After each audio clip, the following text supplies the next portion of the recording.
Na serikali imetoa wito kwa taasisi za kiufundi na mafunzo anuwai TVETs za humu nchini kutumia fursa iliyoko na kuwasilisha maombi ya zabuni za kutekeleza miradi ya serikali ikiwemo miradi ya nyumba za gharama nafuu unaotekelezwa kote nchini.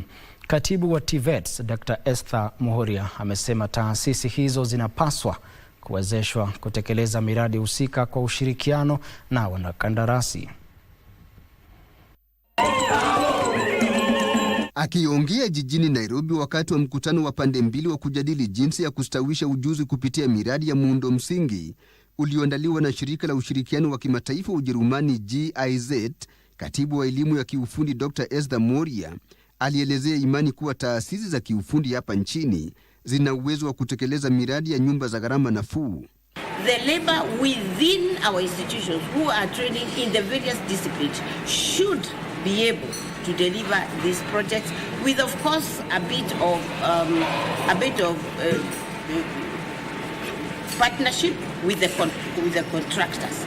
Dr. Muhoria ametoa wito kwa taasisi hizo kuhimiza mafunzo ya pande mbili ili kujipatia ujuzi wa kikazi, akisema shirika hilo la GIZ tayari limewapa mafunzo zaidi ya wanafunzi 10,000 kutoka taasisi mbalimbali za kiufundi hapa nchini. GIZ has been very active in infrastructure in those institutions. They have been very active in dual training in those institutions, and then the government now has offered a space for affordable housing construction in those institutions. Our first main project was the industrial mechatronics project, and the mode of training that we are using is the dual training model. The Kiambu National Polytechnic was the first institution to train in that model.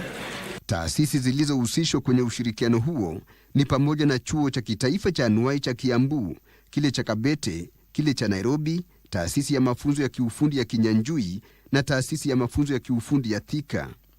Tilio Marco, Darubini.